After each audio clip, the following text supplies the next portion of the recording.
tirándome a balazos, podrán impedir mi voluntad de hacer cumplir el programa del pueblo.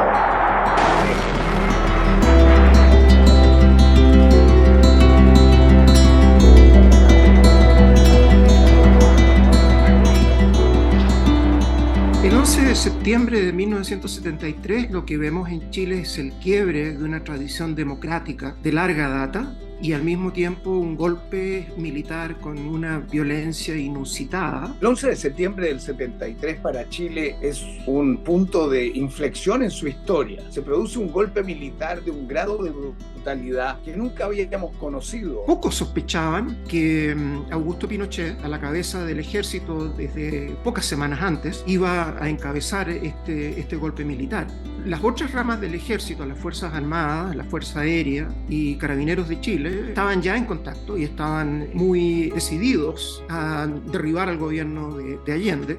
Pinochet no se sumó sino hasta última hora. Se produce desde la madrugada, a las 6 de la mañana, yo estoy en la casa y todos empezamos a saber que hay un levantamiento de la Armada en Valparaíso. Y empiezan a avanzar.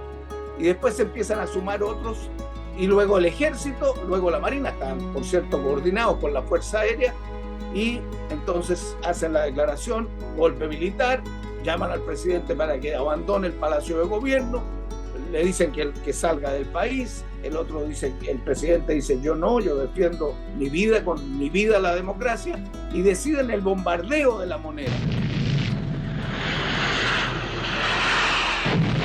Con posterioridad ya es el asalto por parte del ejército a una moneda prácticamente destruida y con un Salvador Allende que por toda la evidencia que conocemos se suicidó. La muerte de Allende la tenía prevista porque él nos dijo varias veces en las reuniones de gabinete, yo de aquí yo no voy a ser un mártir. Si no lo mataban, él se iba a suicidar. Inmediatamente la Junta Militar declaró con una serie de bandos para pedir la entrega de los miembros del gabinete, de una lista de nombres de personas que debían entregarse, y impuso rápidamente un toque de queda y comenzó a partir de ese momento ya la persecución sistemática de los líderes sindicales, de las cabezas de los partidos políticos de izquierda, y encontró verdaderamente muy poca resistencia. El pueblo que se suponía se iba a levantar contra el fascismo y la reacción no tenía un plan, no tenía las armas, de modo que fue no la guerra civil que declaró la Junta Militar, sino que fue simplemente un golpe siniestro que resolvió militarmente toda la situación muy rápidamente.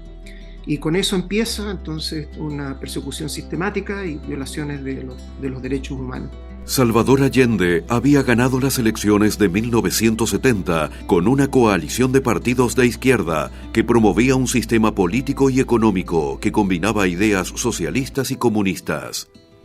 Entre otras medidas, su gobierno impulsó la nacionalización de empresas privadas que gestionaban servicios básicos, pero una parte de la sociedad no veía con buenos ojos las políticas socialistas, considerando que la influencia comunista era un peligro. En aquella época, el gobierno de Estados Unidos competía con la Unión Soviética para imponer un sistema político. La motivación principal era un resentimiento hacia el marxismo. Era una oficialidad entrenada, antisubversiva, con muchos resentimientos de carácter social, pero también de carácter político. Pero evidentemente tenían que manifestar a través de Augusto Pinochet una cierta legalidad en la que participaron los civiles. Hay que considerar que esto no fue un golpe puramente militar, es un proceso cívico militar, y uno de los pasos más importantes fue declarar el gobierno de Allende como inconstitucional. La existencia de grupos conservadores internos dentro de Chile, que bajo ninguna circunstancia quería que se amenazaran sus intereses y por lo tanto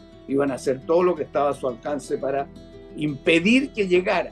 Fue la misma política de la Unidad Popular, que estima que tiene un poder mayor que el real, no tiene a los militares y cree y tiene un mito de que los militares no se van a meter, genera una crisis económica que es grave en el sentido de disparada de la inflación, una situación incontrolable que empieza a afectar a sectores medios y lleva adelante la reforma agraria y la acelera, que venía de antes, la reforma nacionalización del cobre y sectores sociales que empiezan a irse más allá de lo que quería el gobierno.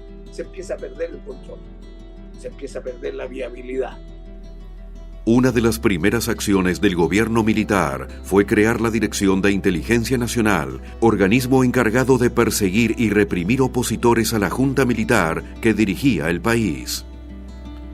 La DINA podía detener a cualquier persona y usaba métodos como el secuestro, la tortura y el asesinato para ejercer el terror. La decisión de actuar con la máxima dureza viene desde el principio. Utilizar esta especie de mazorca que eliminaba a personas, las hacía desaparecer o las ponía en prisiones ilegales. Y el otro sistema es la propaganda, el ocultamiento, el vasallaje del Poder Judicial, que no aceptaba solicitudes de habeas corpus, y además una ley de amnistía. Y entonces en ese momento se dan cuenta que tienen que primero imponer el orden, después uno piensa en legitimar, primero es afirmarse, cierran el Congreso, eliminan los partidos políticos, prohíben todos los sindicatos, controlan todos los medios de comunicación, echan gente del país, torturan a otros, matan y a través del terror tratan de dominar la situación.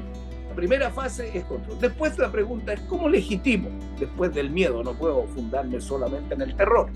Y ahí viene ya una discusión de cómo hago una nueva constitución. E inventan una constitución que se llama democracia protegida, que en el fondo lo que hacen es una jaula democrática.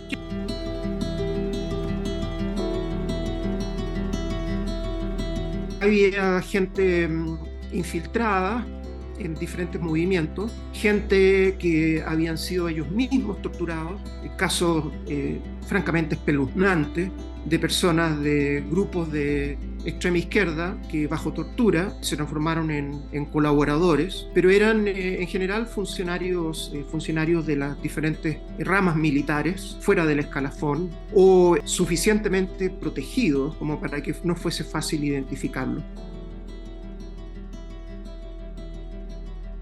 ¿Qué pensaban los militares en el momento del golpe militar? En primer lugar, el que tenían la venia de un Congreso que había declarado al gobierno como inconstitucional. Que instalan una democracia protegida que le da una suerte de legitimidad, pero que nadie la puede cambiar. Y aunque tuviéramos después la mayoría, los demócratas chilenos, podíamos cambiarlo porque tenía senadores designados por Pinochet. Tenía senadores que iban a ser como él, de por vida, vitalicios. Tenía inamovilidad de los comandantes en jefe. El presidente de la República en democracia no podía mover a los comandantes en jefe, los nombraba por 4 años y se quedaban ellos ahí, eran libres de hacer lo que querían. Se quedaron con el 10% de las ventas de cobre para financiar las Fuerzas Armadas en la Constitución, de manera que tenían ya resguardo económico, político, militar, en fin. Entonces, eso era una situación para nosotros muy difícil de quebrar esa jaula para poder democratizar el país.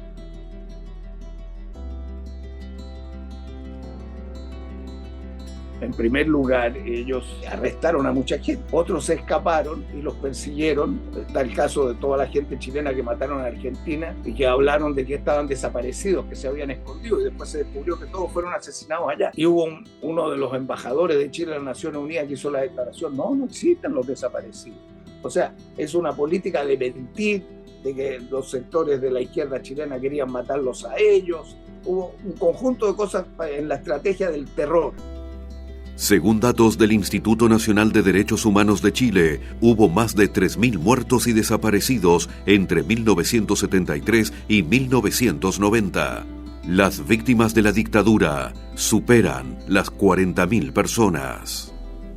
Uno de las marcas permanentes es la pérdida de confianza entre los chilenos. El hecho de que violen tus derechos humanos, que estés sujeto a cualquier discriminación y arbitrariedad. Luego, el odio de muchos y el resentimiento frente al que te destruyó cuando tú tienes un hijo que nunca apareció, ni siquiera hasta ahora, no saben ni a dónde lo enterraron, ni si lo tiraron al mar.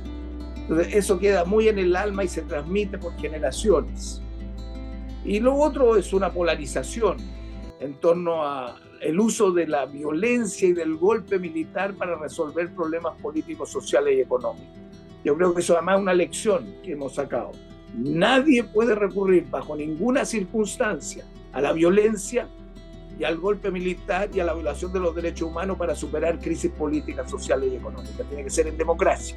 Se profundiza la democracia, se lucha en democracia, pero no por otra vía. Yo creo que esa es una de las grandes lecciones.